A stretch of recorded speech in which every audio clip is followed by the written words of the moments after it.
Hello friends, स्वागत करता हूं आप सबका मेरे इस यूट्यूब चैनल सिद्धार्थ एजुकेशन पर।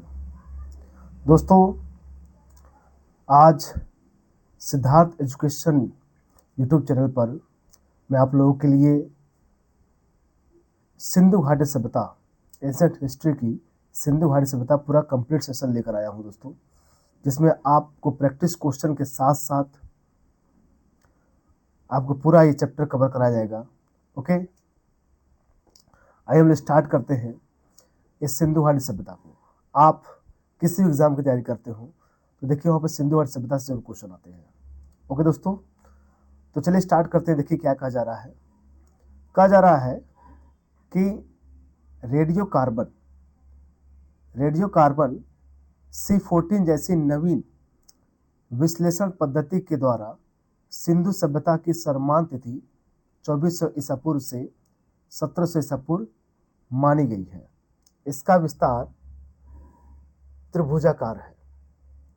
कहने मतलब ये है कि अगर टाइम पीरियड पूछा जाए, सिंधु घाटी सभ्यता का टाइम पीरियड क्या है बताइए, तो ये 2400 ईसा पूर्व से लेकर के 1700 ईसा पूर्व माना गया है। कहने का मतलब क्या हुआ कि ये आज 2025 चल रहा है, तो 2025 चल रहा है, इसका मतलब 2025 जोड़ लीजिए और उधर 2400 जोड़ लीजिए। ओके, तो लगभग मान के चलिए आपका करीब लगभग 4500 साल पहले की घटना है ये। ओके, इसलिए इनके पूर्व ईसा पूर्व लिखा गया है। तो रेडियो कार्बन मेथड जो है, इसके माध्यम से हम चेक करते हैं कि कोई टाइम, कोई पीरियड कितनी पुरानी है। ओके, देखिए दोस्तों, क्या कहा जा रहा है कि इसका विस्तार कैसा है, त्रिभुजाकार है। मैंने आप लोगों को इस पर क्वेश्चन भी सेट कर दिया दोस्तों। ओके, इस पर क्वेश्चन भी सेट कर दिया गया है ताकि आप लोग प्रैक्टिस भी करते चले। तो सिंधु घाटी सभ्यता, इसका विस्तार कैसा भाई, त्रिभुजाकार है। ओके, अब देखिएगा नोट, तिथि निर्धारण की C14 की खोज अमेरिका के प्रसिद्ध रसायन शास्त्री V.F. लिब्बी द्वारा 1946 में किया गया था। अगर पूछा जाए कार्बन C14, जिसमें हम डेट डिसाइड करते हैं कोई चीज़ कितना पुराना है, उसकी खोज किसने की थी। ओके, इसका आविष्कार किसने किया था, तो अमेरिका के रशियन शास्त्री थे V.A. लिब्बी द्वारा। ओके, इस पद्धति में जिस पदार्थ में कार्बन 14 की मात्रा जितनी ही कम रहती है उतनी ही प्राचीन मानी जाती है। एक्चुअली ऐसा ये है, जब भी कोई जीव जीवित रहता है तो उसके अंदर कार्बन 14 की मात्रा बनती रहती है। जब वो मृत हो जाता है तो उसके अंदर कार्बन 14 क्या होता है, कम होने लगता है। तो इसी कारण जितना कम होगा उतना प्राचीन माना जाता है। ओके, अब आते हैं सिंधु घाटी सभ्यता की खोज किसने की। सिंधु सभ्यता की खोज 1921 में राय बहादुर दयाराम साहनी ने की।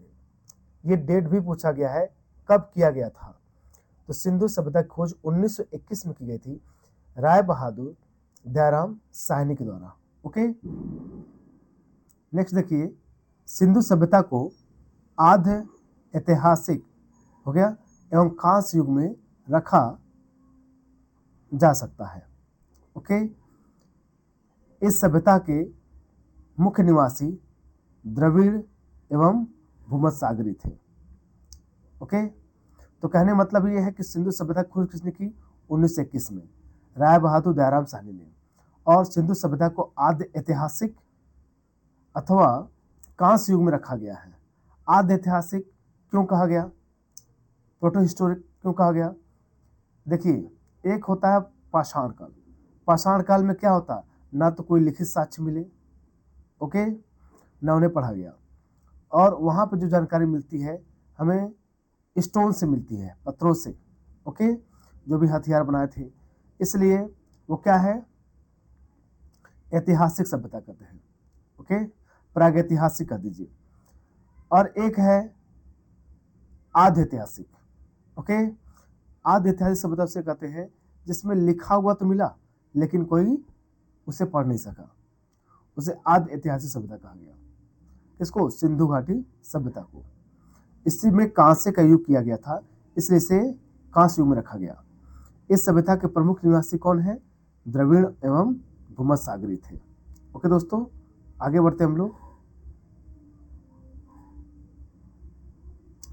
आप जितनी बार रिवाइज करेंगे आपके लिए उतना ही बढ़िया रहेगा।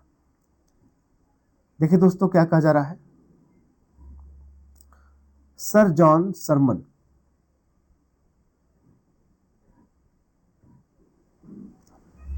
देखिए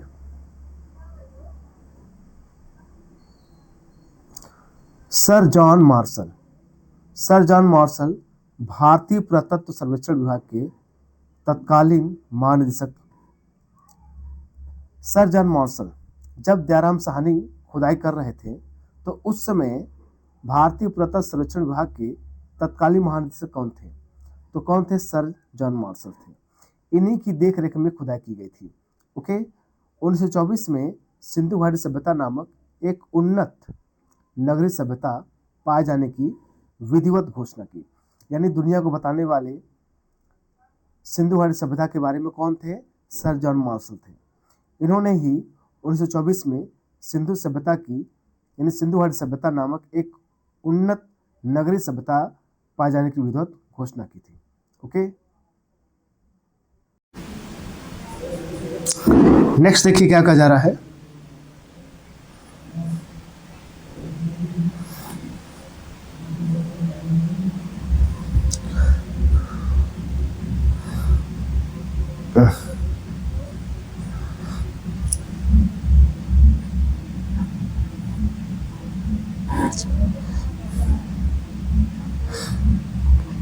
देखिए ये रहा सिंधु घाटी सभ्यता। सिंधु घाटी सभ्यता के बारे में क्या क्या कहा गया, मैं इसे थोड़ा बड़ा कर दूं ताकि आप लोग को और आसान दिखे। कारण ये है कि कुछ ये छोटी है यहाँ पर। देखिए सिंधु घाटी सभ्यता का आकार त्रिभुजाकार है, ये तो पहले मैं बता दिया आप लोग को। कहा जाता है कि सबसे ऊपर क्या है? मांडा है। क्या है? सबसे ऊपर जो जगह है उसका नाम क्या है? मांडा है। ओके, जो कहाँ है? चिनाब नदी के किनारे बैठा है या चिनाब नदी के किनारे स्थित है। ओके, सबसे पूरब में क्या है? हिंड नदी किनारे आलमगीरपुर, ये उत्तर प्रदेश में है। ओके, फिर देखिए सबसे पश्चिम में क्या है? देखिए ताप्ती दिख रहा है, भागतराम है। ओके, उसका सबसे पश्चिम क्या है? सुतका गेंडोर है। सबसे पश्चिम क्या है? सुतका गेंडोर दास नदी किनारे है। लेकिन आप यहाँ पे सुधार लीजिएगा कि सबसे पश्चिम में इस समय क्या है?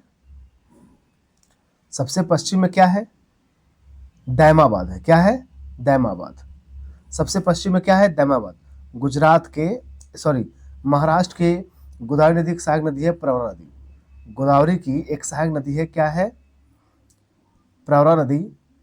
प्रवरा नदी के किनारे ही एक जगह है दैमाबाद। तो सिंधु घाटी सभ्यता का सबसे क्या है? वो सबसे दक्षिण में स्थित जगह है। ओके, आगे बढ़ते हम लोग। देखिए यहां से जगह पूछा गया है कि कौन कौन सा जगह कहां पर है। देखिए मैंने कहा था ना, चिनाब नदी किनारे ही क्या है? सबसे उत्तर में मांडा एक जगह है। और सबसे आप देखिएगा सबसे पूरब में जो जगह है वो कौन है? आलमगीरपुर। कहाँ है? हिंड नदी किनारे। फिर नेक्स्ट आइएगा, सबसे पश्चिम में दास नदी किनारे कौन है? दास नदी किनारे सुतका गेंडोर है। क्या है? सुतका गेंडोर। आप देखिए पाकिस्तान में भी कुछ जगह है, मोहनजोदड़ो है, चौदड़ो है, अलादीनो है। ओके, ये सिंधु नदी किनारे चौदड़ो, और ये क्या कर मोहनजोदड़ो। यहाँ देख लीजिए आप लोग, सतलुज नदी के किनारे भी है। हाँ, अब देखिए गुजरात में बहुत से ऐसे स्थल पाए गए हैं। कौन है? भगत राव है, लोथल है, रंगपुर है, सुरकोतड़ा है। ओके, धौलावीरा है, ये सब गुजरात में है। राजस्थान में कालीबंगा है, जिसे काले रंग की चूड़ियों कारण इसे कहा गया, काले रंग की चूड़ी कारण कालीबंगा। उसके बाद आप देखेंगे रोपड़ है, ओके। हरियाणा में रोपड़ है आपका। ये सब भारत में बनावली, राखीगढ़ी, आलमगीरपुर, ये तो सबसे पूरब में है। और ये बालाकोट, सोतकाको, ये सब पाकिस्तान में है। ठीक है दोस्तों, तो हम लोग सबको पढ़ेंगे बाय बाय करके। आगे बढ़ते हम लोग।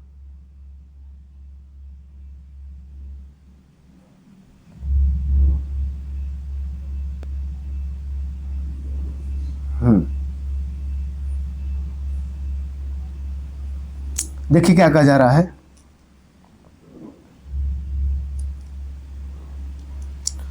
देखिए, सिंधु सभ्यता के सर्वाधिक पश्चिम स्थल पुरास्थल दास नदी किनारे सुतका गेंडोर। मैंने बताया ना, सबसे पश्चिम में कौन है? सबसे पश्चिम में आपका सुतका गेंदोर है, जो किस नदी किनारे स्थित है? आपके दास नदी किनारे। ओके, ये बलूचिस्तान वाला एरिया में आता है। पूरब में कौन सा स्थल है बता ना? गंगा यमुना की एक सहायक नदी है हिंड नदी। उससे हिंड नदी किनारे ही एक जगह है आलमगीरपुर। आलमगीरपुर ही सबसे क्या है, पूरब में सिंधु घाटी सभ्यता का स्थल है। ये कहाँ है? जिला मेरठ, उत्तर प्रदेश के। और सबसे उत्तर में कौन है भाई? नॉर्थ में चिनाब है। क्या है? कौन सी नदी है? चिनाब नदी किनारे ही अखनूर के तट के निकट मांडा है। कौन है वो? मांडा जगह है। ओके, ये जम्मू कश्मीर में है। सबसे उत्तर में है मांडा। और दक्षिण में क्या है? गोदावरी नदी के तट पर दाइमाबाद है। मैंने आप लोगों को फिगर में से करा था ना। ओके, तो ये दाइमाबाद है, जिला अहमदनगर, महाराष्ट्र। जो दाइमाबाद है वो गोदावरी नदी के किनारे एक सहायक नदी है प्रवरा नदी, उसी किनारे है ये। ओके, आगे बढ़ते हैं। सिंधु सभ्यता या हड़प्पा सभ्यता कैसी सभ्यता थी? एक नगरी सभ्यता थी। नगरी सभ्यता क्यों थी? क्योंकि वहां पर वेल ड्रेनेज सिस्टम था। ओके, सिंचाई की व्यवस्था थी, अच्छी सड़कें थी। ओके, और नालियों की व्यवस्था थी उस समय। तो ये सब चीजें बताती हैं कि वो कैसी व्यवस्था थी, एक नगरी व्यवस्था थी। तो सिंधु सभ्यता से परिपक्व अवस्था वाले स्थलों में केवल 6 ही बड़े नगरों की संख्या दी गई है। ठीक है, यानी ऐसे परिपक्व स्थल है, यानी जहां पर ये पूरी व्यवस्था मिलती है। तो वो 6 बड़े नगर कौन है? मोहनजोदड़ो है, हड़प्पा है, गडेरीवाला है, राखीगढ़ी है, धौलावीरा और कालीबंगन है। ये स्थल है। ओके, अब देखिए आगे बढ़ते हैं हम लोग।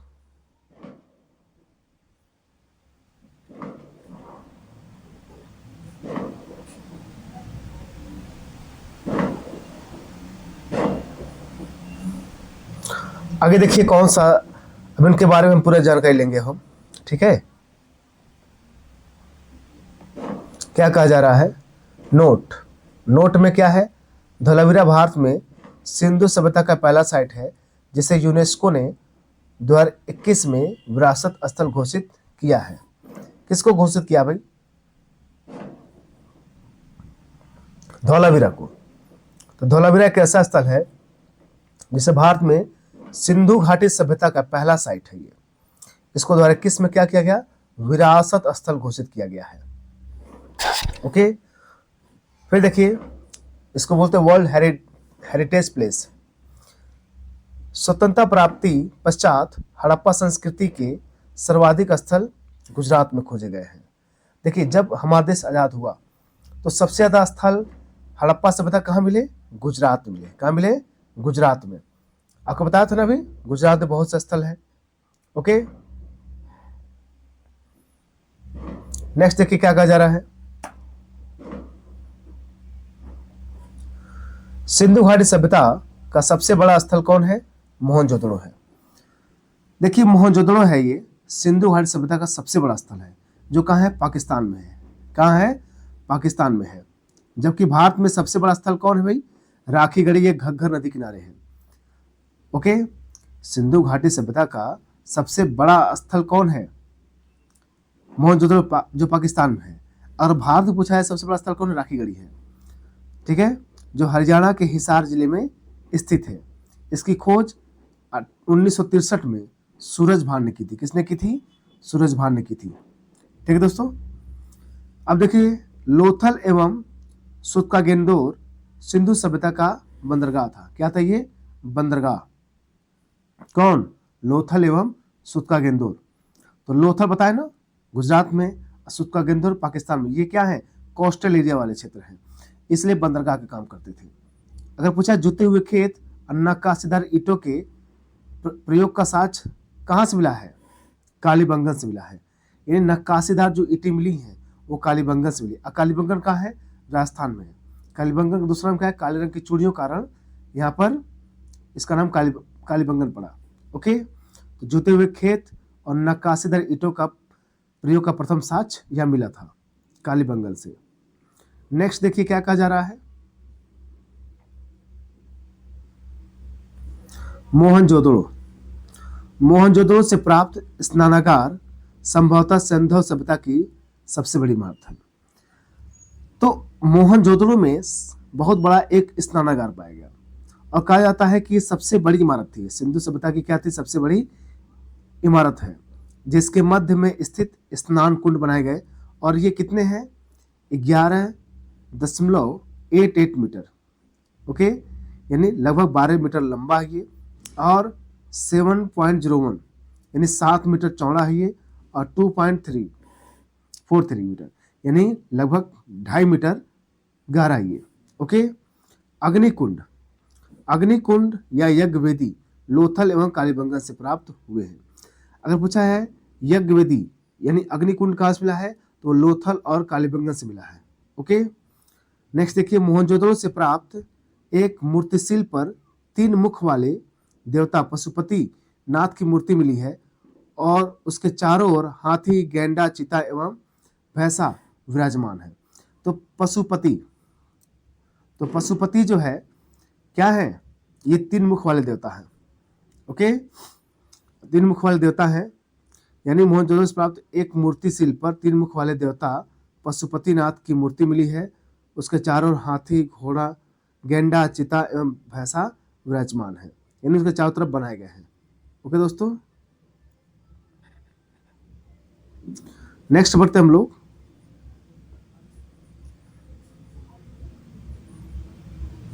अब देखिए कांसे की नर्तकी की मूर्ति। ओके, तो कहाँ से मिली है? मोहनजोदड़ो से नर्तकी की एक कांस्य मूर्ति मिली है। कहाँ से मिली है? मोहनजोदड़ो से। तो मोहनजोदड़ो से नर्तकी कांस्य मूर्ति मिली है। हड़प्पा की मुहरों पर सबसे अधिक एक श्रृंगी पशु का अंकन मिलता है। एक श्रृंगी पशु का अंकन मिलता है कहाँ के मुहरों पर? हड़प्पा की मुहर पर, यानी एक सिंह वाले, एक श्रृंगी मतलब एक सिंह वाले पशु का अंकन मिलता है। यहाँ से प्राप्त, कहाँ से? हड़प्पा से प्राप्त एक आयताकार मुहर में स्त्री की गर्भ से निकलता पौधा चित्रित किया गया है। ओके, ध्यान दीजिएगा, यानी हड़प्पा से ही आयताकार एक मुहर मिली है जहां पर स्त्री की गर्भ से निकलता पौधा चित्रित किया गया है। मनके बनाने के कारखाने लोथल एवं चौदड़ो से मिले हैं। ओके, मनके में कारखाने, ये कारखाने हुआ करते थे चौदड़ो और लोथल। ओके, जैसे आज क्वेश्चन पूछेगा नर्तकी की कांस्य की मूर्ति कहाँ से प्राप्त हुई है, तो नर्तकी की कांस्य की मूर्ति कहाँ से प्राप्त हुई है? मोहनजोदड़ो से हुई है। अब पूछाएगा कहाँ, किस जगह के मोहरों पर या किस स्थान के मोहरों पर एक से अधिक सबसे अधिक एक श्रृंगी पशु का अंकन मिलता है, तो हड़प्पा से। ये भी क्वेश्चन पूछा सकता है। यहाँ कहाँ से प्राप्त मुहर पर स्त्री गर्भ से निकलता पौधा चित्रित किया गया है, तो हड़प्पा से। और पूछा है मन के बनाने कारखाने कहाँ थे, तो लोथल और चौदड़ो मिले हैं। तो ऐसे क्वेश्चन पूछा जाता है। अभी पता है ना सिंधु सभ्यता की लिपि कैसी थी? भाव चित्रात्मक थी। भाव चित्रात्मक मतलब क्या है कि उससे चित्र के माध्यम से डिजाइन करके बताया गया था, उससे कोई पढ़ नहीं पाया अभी तक। ठीक है, इसलिए भाव चित्रात्मक लिपि कहा गया। ये कैसे लिखी थी? ये दाएं से बाईं ओर, दाएं से किधर? बाईं ओर लिखी जाती थी। जब अभिलेख एक से अधिक पंक्तियों का होता था तो पहली पंक्ति दाएं से बाईं ओर और देखिए पहली पंक्ति जो होती थी दाएं से बाईं ओर और दूसरी पंक्ति होती है फिर बाएं से वो दाएं हो जाती थी। यानी एक तरफ वो ऐसे दाएं से बाएं जाती थी, फिर वो बाएं से दाएं हो जाती थी, जब एक से अधिक पंक्तियां होती थी तब। नोट देखिए, लेखन कला की उच्चतर प्रणाली विकसित करने की पहली सभ्यता सुमेरियन की सभ्यता थी। यानी लिखने की सबसे पहली हाई लेवल की जो सिस्टम स्टार्ट किया था, डेवलप किया था, वो कौन सी सभ्यता थी? उसमें की सुमेरियन सभ्यता थी।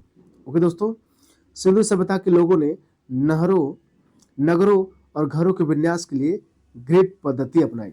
ग्रिड पद्धति का मतलब क्या होता है कि नगर और घरों के बीच में सड़कें और नालियों का सही तरह से विन्यास होना, सही तरह से अलगाव होना, ठीक है। यानी सड़कों के माध्यम से, नालियों के माध्यम से, उसी को बोलते हैं ग्रिड पैटर्न।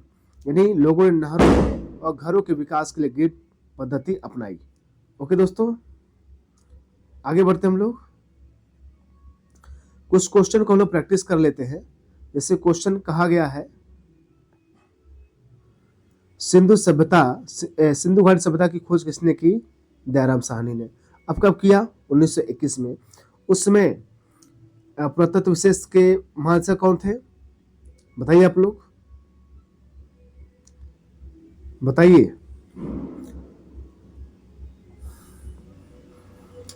मोहनजोदड़ो की खोज किस वर्ष में हुई थी? मोहनजोदड़ो की, यह राखालदास बनर्जी ने किया था 1922 में। ओके, नेक्स्ट क्वेश्चन है, भारत में सिंधु घाटी सभ्यता का सबसे बड़ा स्थल कौन सा है? तो कौन है? भारत में राखी गढ़ी है, पाकिस्तान में क्या है? पाकिस्तान में क्या है? आप लोग बताइए जल्दी से। अगर नहीं पढ़े तो वीडियो पीछे करके देख लीजिए आप लोग। सिंधु सभ्यता का सबसे पश्चिमी स्थल कौन सा है? सुत का गेंदोर है सबसे पश्चिमी स्थल, ठीक है। सिंधु सभ्यता का सबसे पश्चिमी स्थल कौन है? सुत का गेंदोर है। ओके, आगे बढ़ते हम लोग।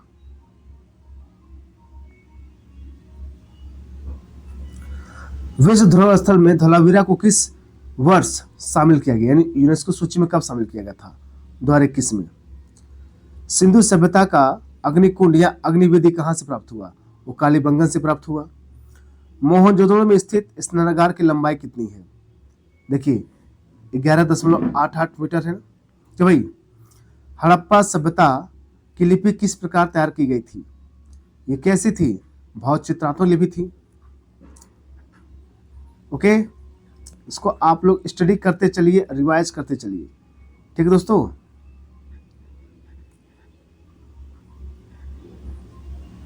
नेक्स्ट क्वेश्चन देखिए, सिंधु घाटी सभ्यता ग्रिड पैटर्न किसके लिए अपनाई गई थी? तो नगर योजना के लिए अपनाई गई थी ना, बताइए। नगर योजना के लिए। लेखन प्रणाली विकसित करने वाली सभ्यता कौन थी? सुमेरिया सभ्यता थी। सबसे पहले कौन सभ्यता थी? सुमेरिया सभ्यता थी, जिसने सबसे पहले लेखन पद्धति स्टार्ट की थी। नेक्स्ट क्वेश्चन देखिएगा, तो एक क्वेश्चन बहुत रिपीट हो गया। ग्रिड पैटर्न, नगर योजना को और लेखन प्रणाली विकसित करने वाली सभ्यता कौन थी? सुमेरिया थी। रेडियो कार्बन C14 द्वारा सिंधु सभ्यता की सीमा क्या मानी गई है? तो क्या मानी गई है? 2400 ईसा पूर्व से 1700 ईसा पूर्व के बीच में। कार्बन 14 की खोज किसने की थी? VF लिब्बी द्वारा किया गया था। ओके, जो अब कहा जाता है कि वेब लिब्बी ने कार्बन 14 खोज कब की थी? 1946 में। सिंधु सभ्यता की खोज किसने की थी? बताइए। राय बहादुर दयाराम साहनी ने। सिंधु सभ्यता किस वर्ष की गई थी? 1921 में। सिंधु सभ्यता किस युग में रखा जाता है? कांस्य युग में रखा जाता है। ओके, या आद्य ऐतिहासिक काल में रखा जाता है। ठीक है दोस्तों, आगे बढ़ा जाए। नेक्स्ट क्वेश्चन देखिए आप लोग, सिंधु सभ्यता को किस प्रकार की सभ्यता माना जाता है?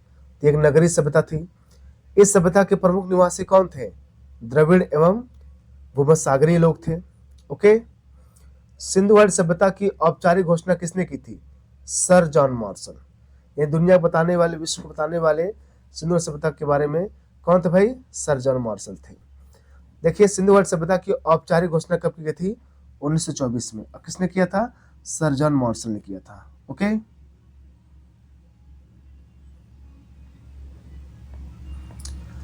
अब देखिए यहाँ पे कुछ इंपॉर्टेंट जानकारी लिखी गई है, ओके, आपको जानना होगा। हड़प्पा सभ्यता, हड़प्पा किस नदी किनारे है? रावी नदी किनारे। इसकी खोज किसने की थी? दयाराम साहनी ने किया था कि भाई ये पंजाब प्रांत के, पाकिस्तान के पंजाब प्रांत में है। 1921 में। इनके साथ व्हीलर भी थे, माधुरा वत्स भी थे। मोहनजोदड़ो खोज कहाँ है? मोहनजोदड़ो किसने दिख रहा है? सिंधु नदी। किसने खोज की थी? राखालदास बनर्जी ने। चौदड़ो कहाँ है? ये भी पाकिस्तान में सिंधु नदी किनारे है, ठीक है। चौदड़ो नवाब शाह इन्होंने खोज किया था, मतलब नवाब शाह जिला है, और एनजी मजूमदार ने। कालीबंगन घग्गर नदी किनारे है ना, कि भाई राजस्थान के हनुमानगढ़ जिला में अमलानंद घोष और वीवी लाल और बीके थापर ने किया था। कोटदीजी कहाँ भाई? कोटदीजी आपका सिंधु नदी किनारे है, और फजल अहमद ने खोज किया था। फिर देखिए रंगपुर, ये मादर नदी किनारे है, जो गुजरात का काठियावाड़ जिला है। रंगनाथ राव इसके खोजकर्ता माने जाते हैं। रोपड़, ये सतलज नदी किनारे पंजाब के जिला है ये। यज्ञदत्त शर्मा ने इसकी खोज की थी। लोथल भोगवा नदी किनारे, रंगनाथ राव, ओके। आलमगीरपुर हिंडा नदी किनारे है, ये उत्तर प्रदेश का मेरठ जिला है। यज्ञदत्त शर्मा ने किया था इसकी खोज। सुतका गेंडोर, ठीक है, ये दास नदी का जो सबसे पश्चिम है ना जगह, ये ऑरेल स्टाइन ने किया था। बनमाली, बनावली बोलते हैं इसको, रंगोई नदी किनारे है, हरियाणा के हिसार जिले में।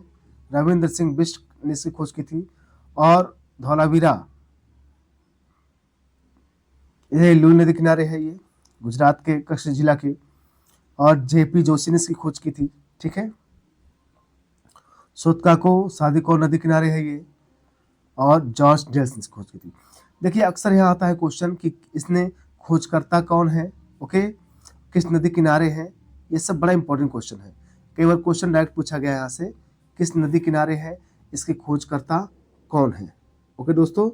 जैसे भोगवा नदी किनारे कौन है, कौन से सिंधु घाटी सभ्यता है? तो लोथल है। खोज किसने किया था भोगवा नदी के? बताइए भाई। तो दोस्तों, तो ये सब आपका पूछा था कभी कभी, किस नदी किनारे स्थल है, किसने खोज किया था इसकी, तो यहाँ से आपको क्वेश्चन आता है। आगे बढ़ते हम लोग। घरों के दरवाजे और खिड़कियां, अब हम आगे बढ़ते हैं इसके बारे में। तो घरों के दरवाजों की खिड़कियां सड़क की ओर न खुलकर पिछवाड़े की ओर खुलते थे। यानी कहा जाए तो अभी आप लोग देखते होंगे कि घर के अक्सर जो गेट होते हैं सड़क किनारे खुल जाते हैं, लेकिन यहाँ पर क्या होता था, सड़क की जो खिड़कियां थी ना, घर दरवाजे, वो सड़क की ओर न खुलती हैं, वो पिछवाड़े की ओर खुलते थे, पीछे की तरफ। केवल लोथल नगर में घरों के दरवाजे मुख्य सड़क की ओर खुलते थे। यानी लोथल जो गुजरात में है, वहीं के सिर्फ जो गेट होते थे, ओके, वो किसकी तरफ खुलते थे? सड़क की ओर खुलते थे, ठीक है दोस्तों। सिंधु सभ्यता में मुख्य फसलें कौन थी? गेहूं और जौ थी सिंधु सभ्यता में, गेहूं और जौ। सेंधववासी मिठास के लिए शहद का प्रयोग करते। किसके लिए? मिठास के लिए शहद का प्रयोग करते थे। मिट्टी से बने हल का साथ में साक्ष होगा। जो मिट्टी से बना हल जो है उसका बनावली से मिला है, ठीक है। बनमाली कहीं लिखा होता है, कहीं बनावली लिखा होता है, तो उसमें कंफ्यूज मत रहिएगा। तो मिट्टी से बने हल कहाँ मिले? बनावली से मिले हैं, ओके। रंगपुर एवं लोथल से चावल के दाने मिले हैं। रंगपुर और लोथल कहाँ है भाई? गुजरात। यहाँ से चावल का दाना मिला है, जिनसे धान की खेती होने का प्रमाण मिलता है। चावल के प्रमाण साक्ष्य लोथल से ही प्राप्त हुए हैं, ठीक है। तो चावल के प्रमाण कहाँ मिला? साक्ष्य लोथल से ही प्राप्त हुए हैं। सुरकोतड़ा, कालीबंगा, लोथल से सैंधवकालीन घोड़ों के अस्थिपंजर मिले हैं, ठीक है। सुरकोतड़ा, कालीबंगा, लोथल से सैंधवकालीन, यानी सैंधवकालीन क्या मिला यहाँ पर? घोड़ों के अस्थिपंजर मिलते हैं। तौल की इकाई क्या थी? संभवतः 16 के अनुपात में थी, ठीक है। यानी एक बाट को रखा था, 16 के अनुपात में से बांटा गया था। सिंधु सभ्यता के लोग यातायात के लिए 2 पहिया एवं 4 पहिया बैलगाड़ी या भैंसा गाड़ी का उपयोग करते थे। कहाँ के लोग? सिंधु सभ्यता के लोग। सिंधु सभ्यता के लोग यातायात के लिए 2 पहिया एवं 4 पहिया वाली बैलगाड़ी एवं भैंसा गाड़ी का प्रयोग करते थे। ठीक है,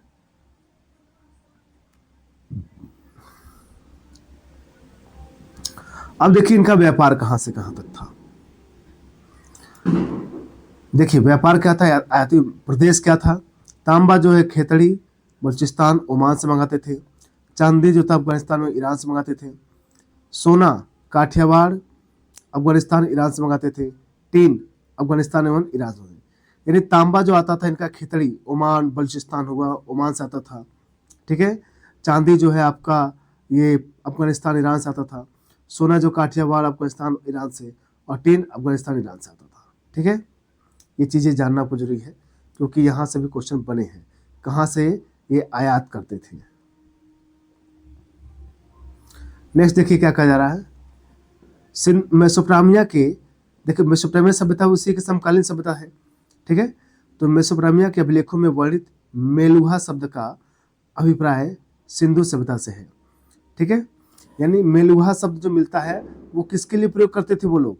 ये मेलुहा जो शब्द है सिंधु सभ्यता के, यानी सिंधु पर शायद, यानी कि सिंधु सभ्यता के लोगों के लिए वो, यानी वहाँ के लोग थे जो व्यापार करते थे, उनके लिए मेलुहा शब्द प्रयोग करते। कौन? मेसोपोटामिया के लोग।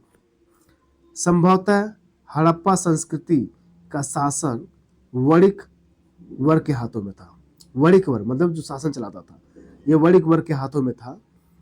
पिग्गट ने हड़प्पा एवं मोहनजोदड़ो को एक विस्तृत साम्राज्य की जुड़वा राजधानी कहा है।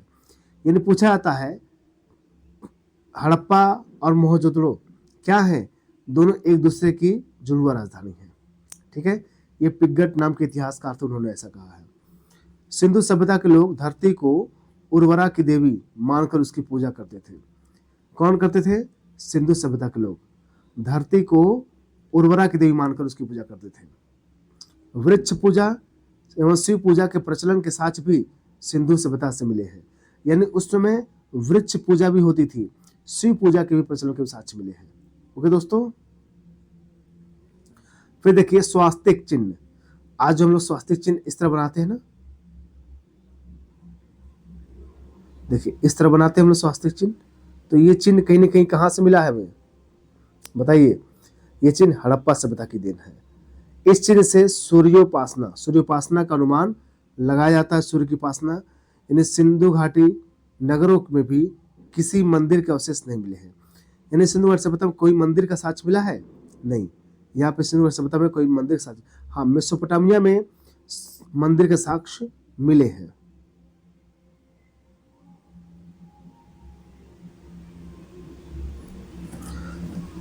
सिंधु सभ्यता में मातृ देवी की उपासना सर्वाधिक प्रचलित थी। ठीक है, सिंधु सभ्यता में मातृ देवी की उपासना क्या थी? सर्वाधिक प्रचलित थी मातृ देवी, जिसे हम क्या कहें? उर्वरक देवी मानते हैं। पशुओं में कुब्बड़ वाला सांड इस सभ्यता के लोगों के लिए क्या था? पूजनीय था। कौन था? कुब्बड़ वाला सांड।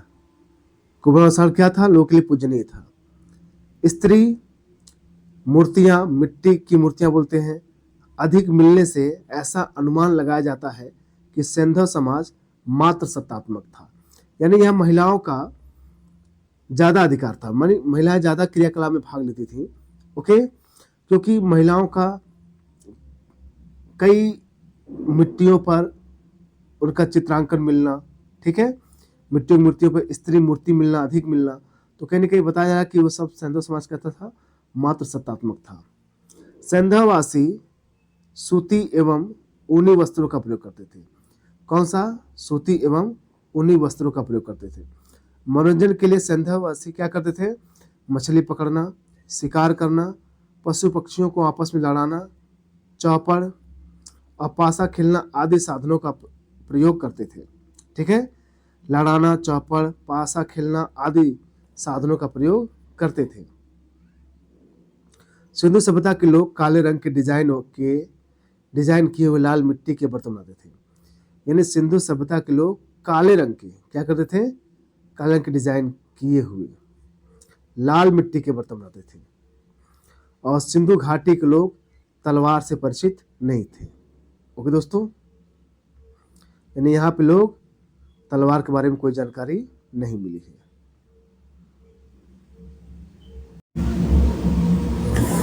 ठीक है दोस्तों, आगे बढ़ते हम लोग। देखिए क्या कहा जा रहा है। कालीबंगा एकमात्र हड़प्पा कालीन स्थल था जिसका निचला शहर समान लोग रहने हेतु भी किले से घिरा हुआ था। ओके, यानी कालीबंगा एकमात्र हड़प्पा कालीन स्थल था जिसका निचला शहर, देखिए सिंधु सभ्यता क्या थी, दो वर्गों में बटा था। एक निचला शहर था, ठीक है, क्या था, एक निचला शहर था, और एक तरफ तक गढ़, ऊंचाई पर जो स्थित था, गढ़ या किला बोलते हैं। ठीक है, गढ़ कहिए या फिर किला कहिए, गढ़ या किला कहिए। निचले नगर में सामान्य लोग बसते थे। समान मतलब जो छोटे व्यापारी हुए, सामान्य जनता बैठती। ऊपर में क्या थे, जो प्रशासनिक अधिकारी, जो प्रशासन चलाते थे। तो यानी कहा जाता है कि निचला शहर समान लोगों के लिए रहने के लिए भी किले से घिरा हुआ था। यानी हड़प्पा कालीन एक जगह कौन था, कालीबंगा, यही एक ऐसा शहर था जिसका निचला शहर था वो समान लोगों के रहने हेतु भी किले से घिरा हुआ था। फिर देखिए, कालीबंगा का अर्थ काली चूड़ियां होता, क्या होता है, कालीबंगा का अर्थ क्या होता है, काली चूड़ियां। यहाँ से पूर्व हड़प्पा स्तरों के खेत जोते जाने के और अग्नि पूजा की प्रथा के प्रमाण मिलते हैं। ठीक है, यानी कालीबंगा का अर्थ क्या होता है, काली चूड़ियां, यानी काले रंग की चूड़ियां। यहाँ से पूर्व हड़प्पा के, यानी हड़प्पा से पहले के जो स्तर हैं उनके स्तरों के खेत जोते जाने के और अग्नि पूजा की प्रथा के प्रमाण मिले हैं, अग्नि पूजा की भी। अब देखिए, पर्दा प्रथा एवं वैश्यावृत्ति क्या था, सिंधु सभ्यता में प्रचलित था। यहाँ भी लोग पर्दा प्रथा और वैश्यावृत्ति चलती थी। शवों को जलाने एवं गाड़ने की, यानी दोनों प्रथाएं प्रचलित थी, यानी यहाँ गाड़ा भी जाता था और जला भी जाता था। हड़प्पा में शवों को दफनाने, जबकि मोहनजोदड़ो में जलाने की प्रथा विद्यमान थी। यानी मोहनजोदड़ो को लोग जलाते थे और हड़प्पा के लोग दफनाते थे। लोथल एवं कालीबंगा में युग में समाधि मिली है, यानी जोड़े में कई लोगों के साथ गाड़ा गया था। ठीक है, लोथल एवं कालीबंगा में। सिंधु सभ्यता के विनाश का संभवतः सबसे प्रभावी कारण बाढ़ है। यानी सिंधु सभ्यता की खत्म होने का सबसे लास्ट हम लोग आ गए हैं। सिंधु सभ्यता के खत्म होने के कई प्रमाण मिलते हैं। कई लोग कहते हैं कि नहीं, वहाँ पर बाढ़ आ गया था, कई लोग कहते हैं कि वहाँ पर बीमारी फैल गई थी, लेकिन सबसे प्रभावी कारण क्या था, बाढ़ था। आग में पकी हुई मिट्टी को क्या कहा जाता था, उसमें टेराकोटा कहते थे, आग में पकी मिट्टी। ओके, अब ये सब क्वेश्चन है, आप जल्दी बताए चलिए। सिंधु सभ्यता में कौन सी फसलें थीं? ओके, तो ये ऑप्शन दिया गया, तो हमने पढ़ा भी, गेहूं और जौ थी ना, सबसे प्रचलित थी उसमें, गेहूं जौ। सिंधुवासी मिठास के लिए किसका प्रयोग करते थे, शहद का प्रयोग करते थे। लोथल नगर की क्या विशेषता थी, भाई लोथल नगर में ही क्या था, यहाँ पे दरवाजे मुख्य सड़क की ओर खुलते थे, बाकी जगह क्या था, पिछवाड़े तरफ खुलते थे। ठीक है, मिट्टी से बने हल का प्रमाण कहाँ से मिलता है, तो मिट्टी से बने हल क्या मिले, बनावली से।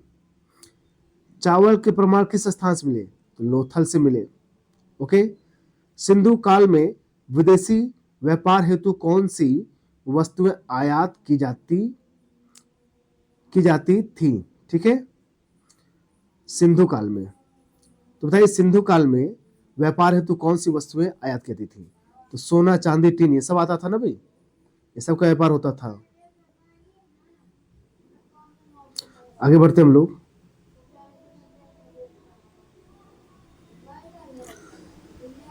सिंधु सभ्यता में तौल, यहाँ तौल की इकाई होगी, तेल लिखिए, तौल की इकाई क्या थी, तो 16 संबंधे 1। ओके, यानी 16 संबंधे 1 थी, उसमें तौल की इकाई। मेलुहा शब्द किससे था संबंध था, सिंधु सभ्यता संबंधित था। ठीक है, सिंधु सभ्यता के लोग किस प्रकार की बैलगाड़ी का प्रयोग करते थे, तो शीशा युक्त बैलगाड़ी था। ठीक है, सिंधु सभ्यता में किस पशु की विशेष रूप से पूजा की जाती थी, तो कुबड़ वाले सांड की पूजा की थी। ठीक है, कुबड़ वाला सांड ज्यादा पूजनीय माना जाता था। हिंदू हड़प्पा संस्कृति में शासन किसके हाथों में था? ये वणिक वर्ग थे, जो वणिक जो प्रशासनिक में काम करते थे उन्हीं के वर्ग को हाथों में ये पूरा शासन था। सिंधु सभ्यता में किस देवी की पूजा अधिक प्रचलित थी? मातृ देवी की। किसकी? मातृ देवी की पूजा अधिक प्रचलित थी। सिंधु सभ्यता का प्रमुख धार्मिक चिन्ह कौन सा था? ठीक है, तो प्रमुख धार्मिक जिसे सूर्य उपासना माना गया वो स्वास्तिक था। किस विदेशी लेखक ने मोहनजोदड़ो और हड़प्पा को जुड़वा राजधानी कहा? तो पिगट ने कहा। ओके। सिंधु घाटी में नगरों के किस प्रकार के मंदिर मिले हैं? ओके, तो भाई सिंधु सभ्यता में कोई मंदिर मिले नहीं है, कोई मंदिर के साक्ष्य नहीं मिले हैं। ओके। सिंधु घाटी में लोगों का मुख्य युद्ध शस्त्र क्या था? तो क्या था भाई? युद्ध शस्त्र क्या? तलवार जानते नहीं थे, भाला जानते हैं, इसमें कोई नहीं था। तो भाई क्या तलवार से परिचित नहीं थे। इसमें होना चाहिए कोई निश्चित नहीं है, ये होना चाहिए था। युग्म समाधि का अर्थ क्या होता है? दो समाधियों के साथ होना। ओके। सिंधुवासी किस गतिविधियों से पशुओं को लड़वाते थे? तो मनोरंजन उनकी गतिविधि थी। ठीक है, मनोरंजन के कार्य से वो मछली पकड़ना, जानवर लड़ाना, उनका क्या था? मनोरंजन का कार्य था। अगला, पासा और चौपड़ भीम के किसके साधन थे? मनोरंजन के साधन थे। कालीबंगा में खेत जोते जाने के प्रभाव किस काल के हैं? भाई पूर्व हड़प्पा काल के हैं। सिंधु सभ्यता के लोग किस प्रकार के वस्त्र पहनते थे? वो सूती और ऊनी वस्त्र पहनते थे। सिंधु सभ्यता के लोग किस देश से तांबा आयात करते थे? भाई तांबा ओमान से आता था और सोना चांदी जो था अफगानिस्तान से आता था। मिट्टी की अधिक स्त्री मूर्ति मिलने से किस बात का अनुमान होता है कि भाई वो समाज कैसा था? मात्र सत्तात्मक था। ओके। सिंधु सभ्यता के लोग धरती को क्या कहते थे, क्या मानते थे? धरती को उर्वरा की देवी मानते थे। ओके। नेक्स्ट क्वेश्चन देखते हैं हम लोग।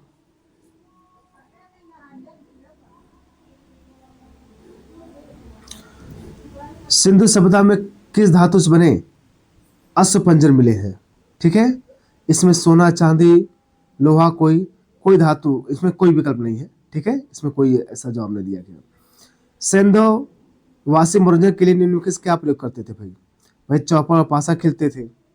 सिंधु सभ्यता के लोग किस रंग के बर्तनों पर डिजाइन करते थे? वो काले रंग से लाल मिट्टी के, काले रंग से बनी लाल रंग की मिट्टी के। सिंधु घाटी के लोग किस शस्त्र परिचित नहीं थे? तलवार से। ठीक है, धनुष, भाला, थाई, चक्र था, लेकिन तलवार से नहीं। सिंधु सभ्यता में कालीबंगा का अर्थ क्या होता है? काले रंग की चूड़ियां होता है। कालीबंगा से कौन सी धार्मिक प्रथा के प्रमाण मिलते हैं? अग्नि पूजा के प्रमाण मिलते हैं। ठीक है, यही वेदिका पाई गई थी ना।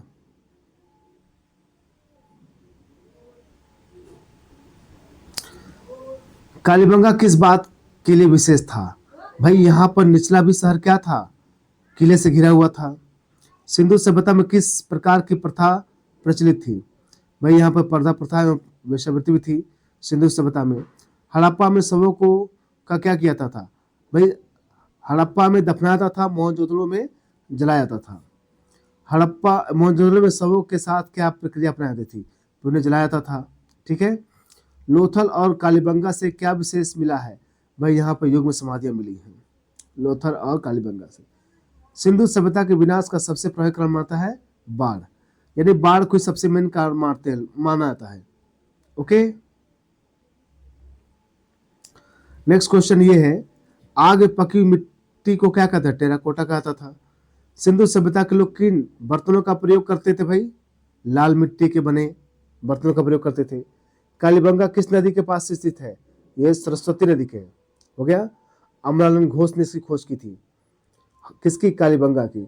सिंधु सभ्यता में अग्नि पूजा के प्रमाण कहाँ से मिले हैं? अग्नि पूजा कहाँ से मिला? भाई कालीबंगा से मिला है। ओके दोस्तों, तो रहा दोस्तों ये आपका वीडियो यहीं पे ख़त्म होता है।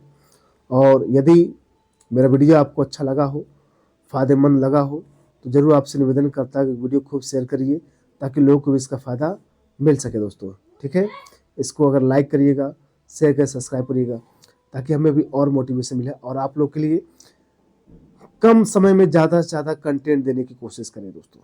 ठीक है, तो आशा करता हूँ आप लोगों को जो पढ़ा समझ आया होगा। यदि कोई दिक्कत है तो भाई कोई कमेंट जरूर करिएगा। ठीक है, मिलते हैं हम लोग नेक्स्ट वीडियो में। मेरे साथ बने रहने के लिए आप लोग का बहुत बहुत धन्यवाद।